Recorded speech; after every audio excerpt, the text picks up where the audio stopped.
네, 우리 함께 성경 보도록 하겠습니다. 사사기 14장 5절에서 9절입니다. 사사기 14장 5절에서 9절입니다.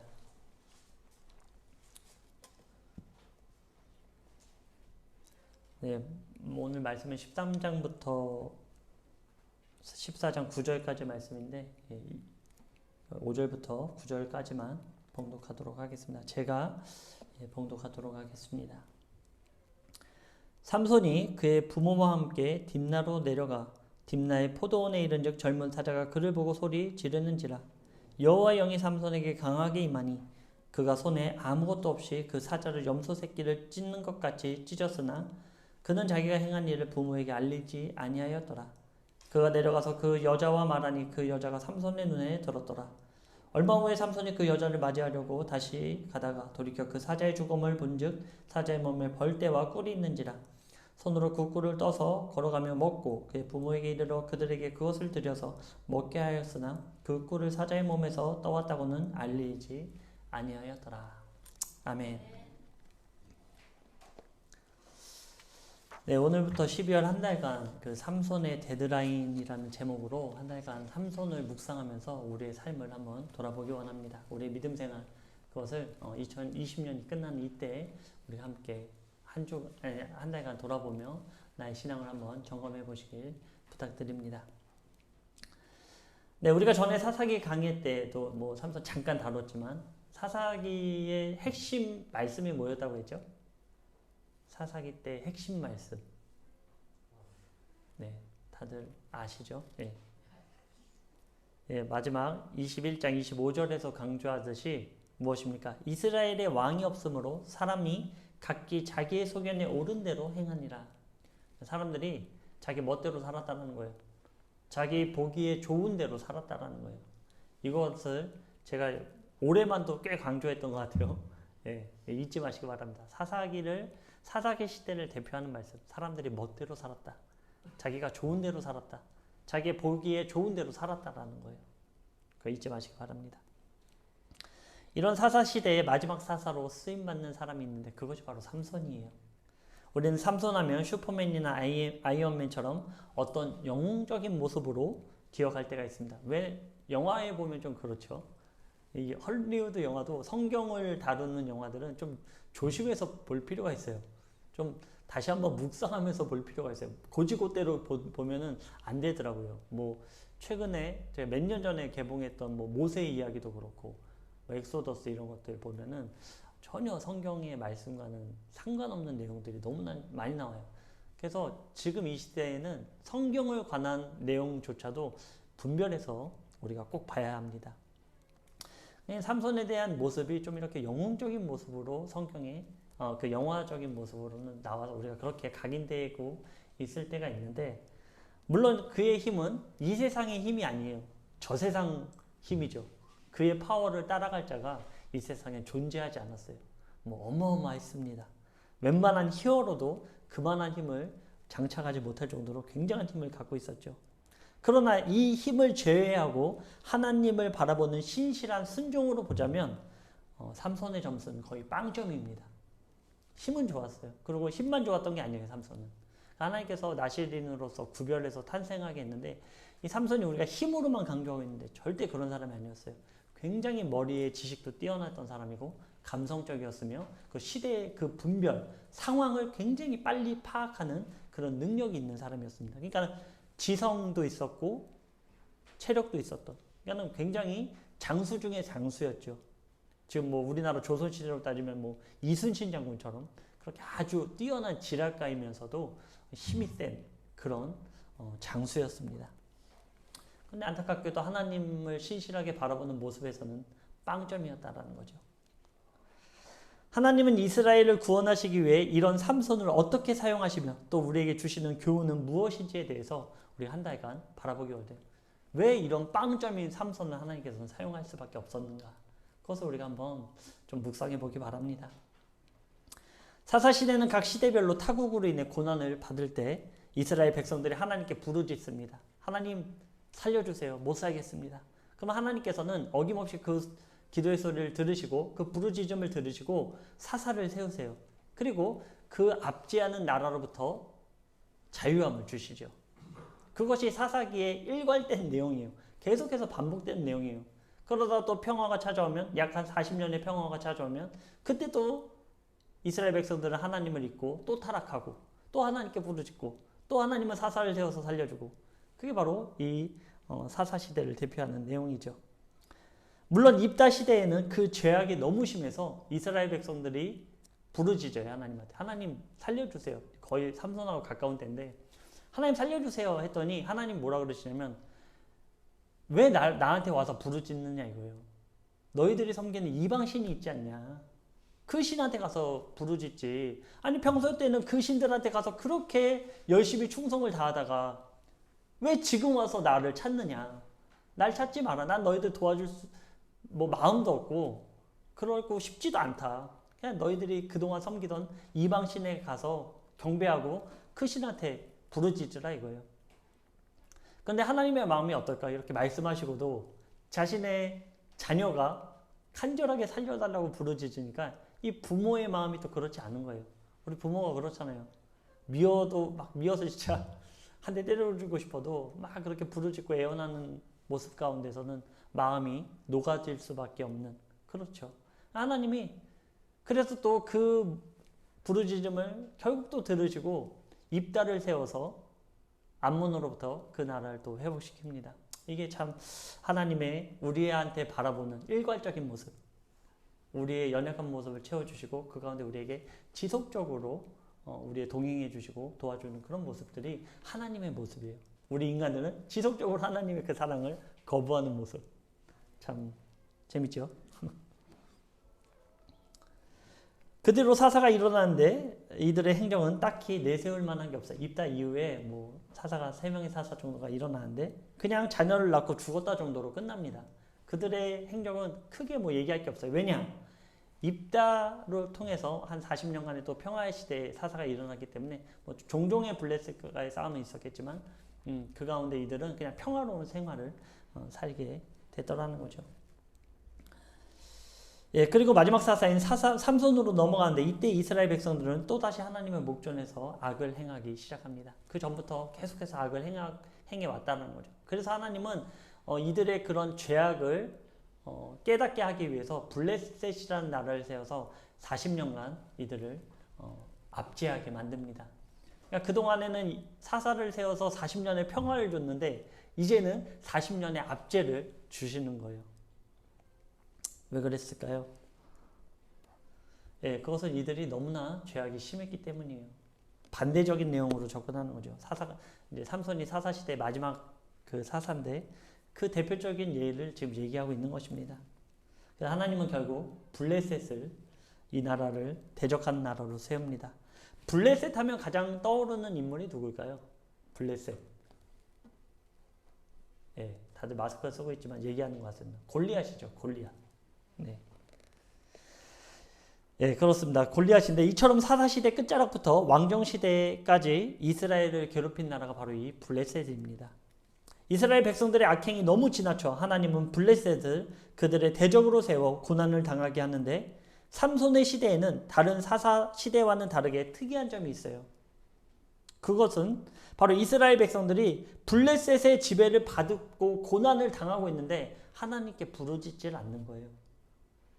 다른 때는 이 압제를 당하니까는 하나님께 부르짖었잖아요. 근데 이 사사시대 말에는 하나님을 부르지도 않는 거예요. 예, 이제 예전에도 한번 나눴던 건데 부르짖질 않습니다. 왜 이들은 고난을 당하면서도 하나님을 찾지 않았을까요? 입다 때 한 소리 들어서 염치가 없었기 때문일까요? 우리가 어떻게 또 염치도 없이 하나님께 부르짖을 수 있어? 그때도 하나님께서 우리를 살려주셨는데 그랬을까요? 그렇지 않습니다. 이들은 블레셋 문화에 젖어들어 은근히 그것을 즐기고 있었기 때문입니다. 블레셋이 자신들을 잠식해가고 있는데 전혀 무방비하게 세월을 즐기고 있었다는 것입니다.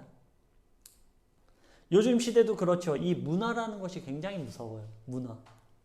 이 문화는 우리에게 즐거움이란 이름으로 우리의 사상을 지배하고 있습니다. 이것은 비단 드라마나 쇼 프로그램뿐만 아니라 뉴스까지도 그렇습니다. 세대 간, 이성 간, 지역 간 끊임없이 분열하게 만듭니다. 그리고 하나님의 존재를 비우는 내용은 홍수처럼 쏟아지고 있습니다. 하나님의 존재를 의심하게 하는 내용들이 홍수처럼 쏟아지고 있어요. 그리고 하나님이 싫어하는 콘텐츠들이 너무나 창궐하게 드러나고 있죠. 그것을 누가 따라합니까? 먼저 제일 약한 아이들이, 10대 아이들이 따라가고, 그리고 청년들이 따라가고, 그리고 장년들이 따라가고 있죠. 즐거움이라는 것으로 인해 천천히 우리의 사상에 물들어가고 있는 것입니다. 문화를 접하며 그 속의 내용을 반드시 분별하시기 바랍니다. 볼 수는 있어요. 그런데 그 가운데에서의 분별함은 반드시 필요합니다. 이스라엘 백성들이 이렇게 가랑비에 옷 젖다 보니 이제는 하나님도 찾지 않는 것입니다. 결국 하나님은 보다 못해 이들을 먼저 구원하시기로 합니다. 이제는 부르짖지도 않으니까 이를 가만히 두면 어떻게 됩니까? 이들의 정체성이 완전히 사라지고 마는 거예요. 선민의 하나님이 선택한 백성이라는 것조차 하나님의 존재 자체를 잊게 생겼으니까 하나님은 이제 어떻게 하십니까? 이제는 하나님이 부르짖지도 않는데 내가 이제는 이들을 구원해야겠다. 어쩔 수 없는 상황에 맞닥뜨리고 만 것이죠. 도저히 인간에게 희망을 가질 수 없는 그런 시대가 되고 말았다는 것입니다. 이게 바로 부모의 마음 아니겠습니까? 내팽겨 치더라도 궁금한 거예요. 어떻게 살아가는지, 잘 살아가고 있는지. 아무리 패역하던 자식이라도. 그게 부모의 마음이죠. 요한일서 4장 19절입니다. 우리가 사랑함은 그가 먼저 우리를 사랑하셨습니다. 우리가 먼저 죄인 되었을 때 하나님께서는 우리를 먼저 사랑해 주셨죠. 그런 하나님의 사랑이 바로 삼손 시대, 이 사사 시대에 분명하게 드러나고 있는 것입니다. 하나님은 자신을 찾지 않는 이스라엘 백성들을 버리지 않으시고 그럼에도 불구하고 그들을 붙잡고 계셨다라는 사실입니다. 이러한 내용이 오늘 본문의 시작인 것입니다. 블레셋의 압제를 당하는 때에 단지파에 속한 마노아는 자녀를 낳지 못하고 있었습니다. 그런데 어느 날 하나님의 사자가 마노아의 아내에게 나타나 아들을 낳을 것이다 라고 말씀하죠. 그러나 그 아들은 낳을 때부터 나실이니라 지금부터 그 여인도 포도주나 독주를 마시지 말고 그 어떠한 부정한 것도 먹지 말라라고 당부합니다. 이 삼손뿐만 아니라 너부터 먼저 하라 이거예요. 이 부모 세대에 대한 하나님의 외침이라고 저는 생각합니다. 너희들이 먼저 자녀에게 가르치기 앞서 너희들이 먼저 선행해라. 그래야 자녀가 닮을 것이다. 이 얘기를 해주시는 것 같아요. 그리고 특별히 태어날 아이에게는 절대로 머리에 삭도를 내지 말아라. 그러니까 머리를 자르지 말아라. 이 얘기를 한 거예요. 바로 나실인에 대한 내용을 말씀해 주신 것이죠. 보통 성경을 보면 불임 가정은 하나님께 아이를 달라고 간절히 기도를 해요. 그죠? 한나도 그랬죠. 그죠? 대표적인 사무엘을 낳은 간절히 기도해요. 그 자녀가 없으면 아브라함 때부터 그러죠. 자녀가 없으면 하나님께 간절히 부르짖습니다. 그런데 놀라운 사실이 이 마노아의 가정은 그렇지 않았다는 거예요. 그 어딜 봐도 자녀를 달라고 하나님한테 기도하는 부르짖는 흔적이 없어요. 바로 이스라엘의 상태를 마노아의 가정을 통해 잘 보여주고 있는 거예요. 이 당시에 이 자녀라는 것은요, 이 아들이라는 것은 복의 상징이에요. 자사손손 자녀를 낳는 것은 복의 상징입니다. 반대로 자녀가 없다라는 것은 어떤 의미일까요? 자녀를 낳는 것이 복인데 자녀가 없어요. 그럼 뭐죠? 당시 시대에는 저주로 봤다라는 거예요. 저 사람 무슨 죄를 졌길래 애도 못 낳고 있는가? 우리 조선시대에도 그러잖아요. 그죠? 굉장히 심했죠? 요즘이야 뭐 자녀가 어때? 우리끼리 즐겁게 살면 되지. 뭐 그것도 좋은 예일 수 있지만 당시에는 그렇지 않았다라는 거예요. 그런데 이 마노아의 가정이 그런 압제 가운데 있으면서도 부르짖질 않아요, 하나님한테. 이스라엘 백성들이 그랬다라는 거예요. 압제를 당하고 있으면서도 하나님께 부르짖는 사람이 단 한 명도 없었다라는 거죠. 마노아의 가정은 이 예언대로 아이를 임신하게 되고 곧 아이를 낳게 됩니다. 그리고 그 아이의 이름을 삼손이라고 짓습니다. 삼손의 성장 과정은 거의 기록되어 있지 않습니다. 그러나 우리가 확실히 알고 있는 것은 그가 태어나기 전부터 나실인이었다라는 거예요. 태어나기 전부터 하나님께서 구별하였다라는 거죠. 무엇을 위해? 바로 이스라엘 백성들을 블레셋으로부터 살리시기 위해, 구원하시기 위해 이 삼손을 구분하셨다라는 것입니다. 나시린은 무엇입니까? 하나님으로 인해 특별히 구별된 사람입니다. 이 사람의 특징은 포도나무에서 나는 것은 뭐든 먹으면 안 돼요. 포도도 따먹으면 안 되고요. 당연히 포도주도 마셔서는 안 됩니다. 그리고 독주, 그러니까 술을 마시면 절대로 안 돼요. 또한 부정한 것을 절대로 만지거나 먹지 말아야 됐습니다. 시체나 뭐 이런 것들, 돼지나 뭐 이런 것들을 절대로 가까이에서도 안 되는. 그리고 또 무엇입니까?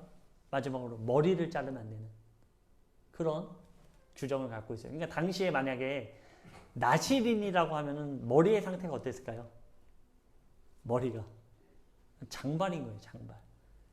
이스라엘 사람들이 이 장발의 남자들을 보면은 뭐라고 생각할까요?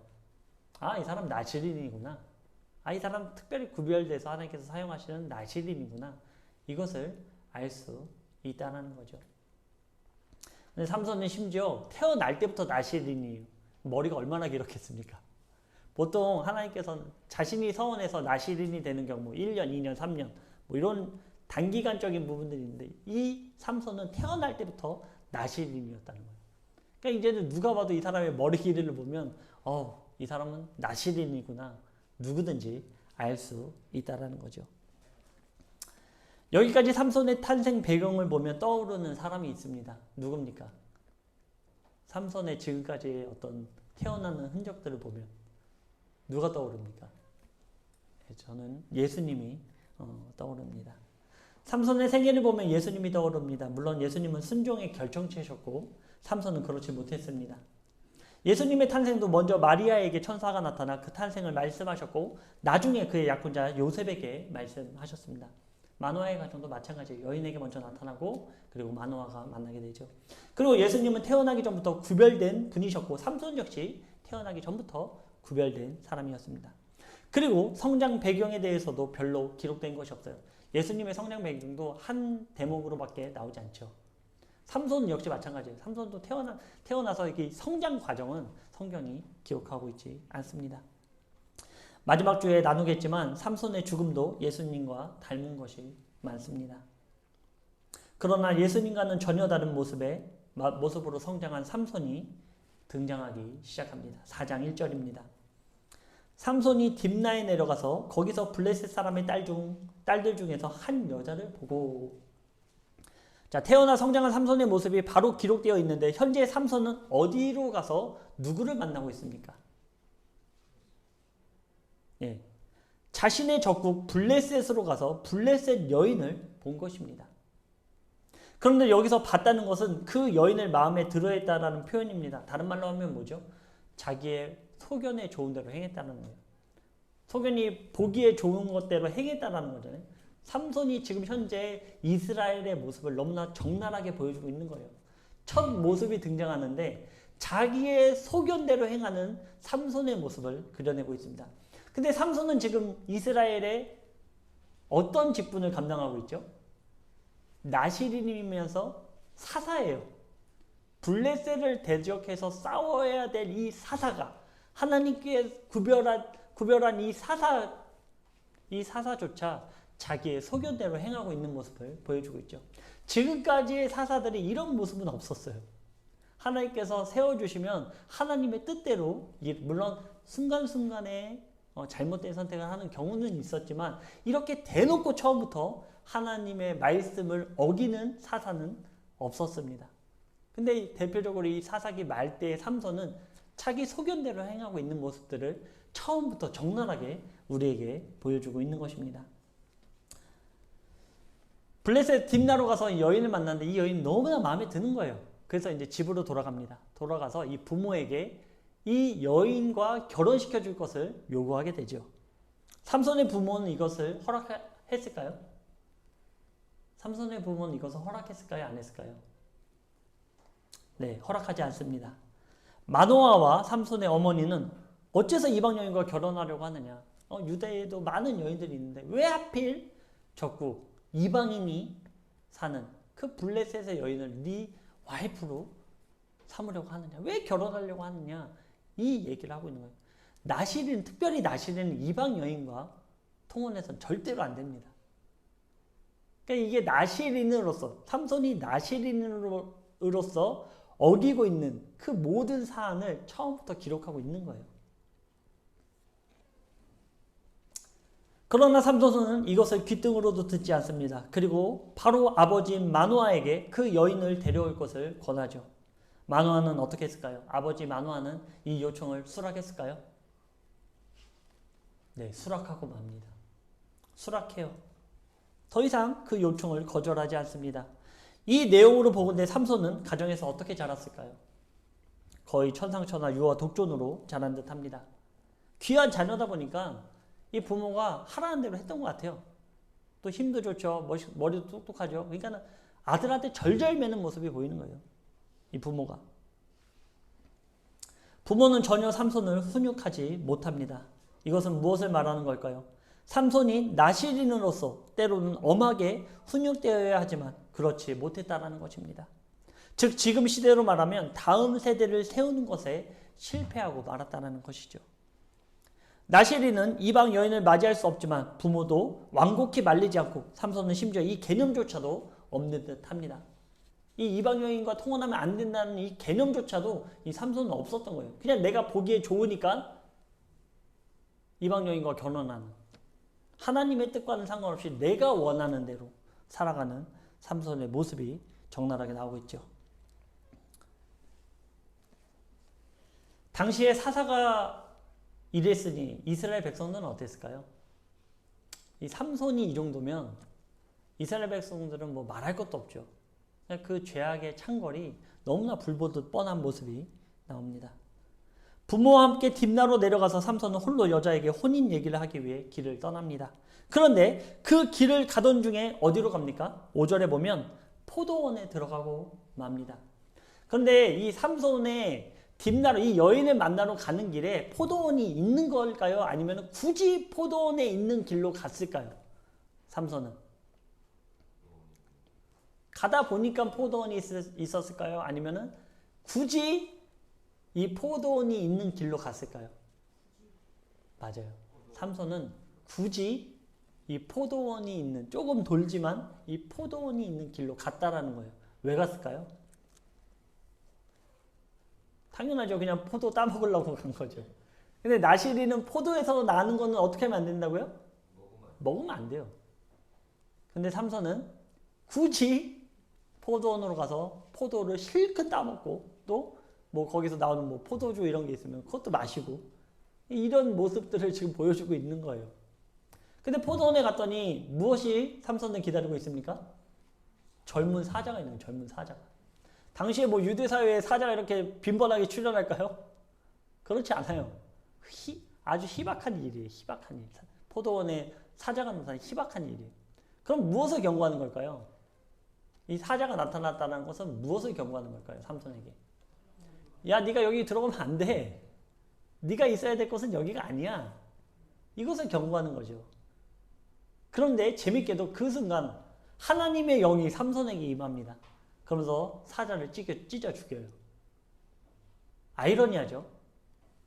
잘못된 일을 하고 있는데 하나님께서는 그때 삼손에게 하나님의 영이 임해서 힘이 세진 거예요. 그래서 사자를 염소 찢듯이 찢는 그런 모습이, 아이러니한 모습이 나옵니다. 이제 이 부분이 굉장히 오늘의 핵심적인 부분인데 좀 결론적인 부분으로 나아가서 나누도록 하겠습니다.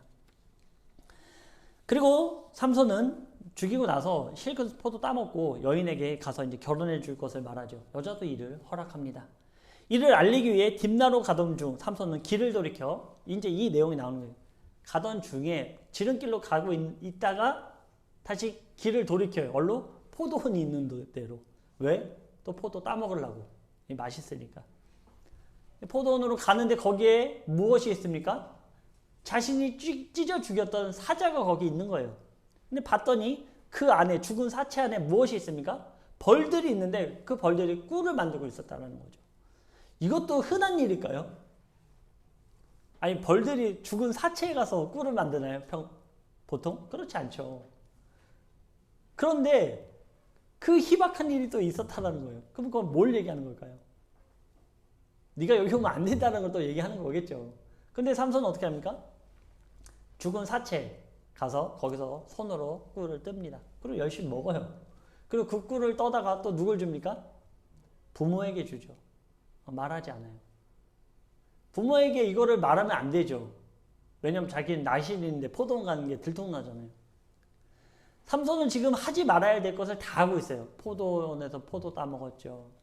죽은 사체로 인해서 부정하게 됐죠. 그 안에 부정한, 사체 안에 부정한 꿀을 먹었죠. 나실인으로서는 하지 말아야 될 것을 골라가면서 하는 거예요. 근데 재밌는 게요. 왜 삼손은 굳이 블레셋에 가서 이랬을까요? 왜 삼손은 블레셋에서 이런 일들을 행했다라고 성경은 기록하고 있을까요? 유다 사회에서도 이스라엘에도 많이 있을 텐데. 아까 제가 힌트를 드렸어요. 삼손은 머리가 길잖아요. 그럼 사람들이 봤을 때 어떻다?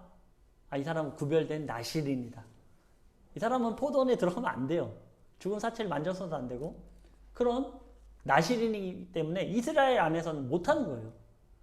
자기가 하고 싶어도 주변에 시선들이 막 느껴지니까 못하는 거예요. 그러니까 어디서 가서 합니까? 블레셋 가서 신나게 하는 거예요. 지금 이 모습을 성경은 이 삼손에 대한 정체성을 드러내는데 첫 번째 드러나는 것이 이 나실인으로서는 전혀 자격이 없는 그런 모습을 보여주고 있죠. 그러면서 그 무지함이 어디까지 이릅니까? 그 부모한테도 이르는 거예요. 부모가 너 이 꿀이 어디서 났니? 도대체 뭘 하다가 이렇게 늦게 왔니? 묻지도 따지지도 않아요. 그냥 갖다 주니까 먹는 거예요. 이스라엘의 영적 상태 적나라하게 보여주고 있는 것이죠. 여기까지 삼손을 보면 어떻습니까? 하나님이 하지 말라는 것을 골라서 다 합니다. 이방 여인과 결혼을 하려고 하고 포도를 먹고 사체를 만지며 부정한 것을 먹었습니다. 나실인으로 절대 하지 말아야 할 것을 한 것입니다. 지금 삼손의 상태가 바로 이스라엘의 상태입니다. 하나님이 하지 말아야 될 것을 이 이스라엘 백성들은 신나게 하고 있는 거예요. 그런데 중요한 것은 하나님은 삼손이 사자를 만날 때 그에게 힘을 주셨다는 것입니다. 이것은 무엇을 뜻하는 걸까요? 삼손은 하나님이 하지 말라는 짓을 골라서 하는데 왜 하나님은 사자를 만났을 때 하나님이 삼손에게 힘을 줬을까요? 참 아이러니하지 않습니까? 힘을 주지 말아야지 뭔가 위협을 느낄 텐데 또 그때 하나님은 삼손에게 힘을 주세요. 이것은 하나님은 너무나 패역한 나머지 삼손의 욕망을 채워서라도 하나님의 역사를 만들어 간다는 것입니다. 그러니까 우리도 마찬가지예요. 이것은 입으로는 하나님을 믿는다고 하면서 행위는 자신의 욕망을 채우기에 바쁜 우리들을 그럼에도 불구하고 사용하신다는 거예요. 사용할 사람이 너무나 없다 보니까 교회 안에서 패역한 모습을 갖고 있음에도 불구하고 겉으로는 나실인이에요. 겉으로는 믿는 사람이에요. 교회 안에서는 나실인인데 나가서는 전혀 나실인의 모습을 갖고 있지 않는 삼손을 사용하듯이 우리도 그렇게라도 사용하신다는 거예요.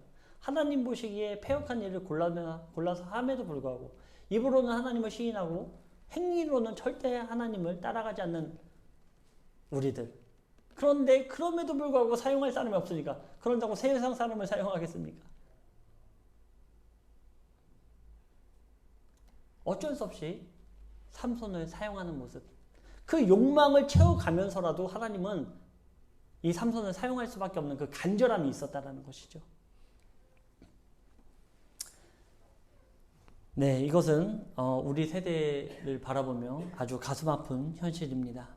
그런데 한 가지 더 주목할 것이 삼손은 왜 이스라엘을 떠나서 블레셋으로 자꾸 가는 것일까요?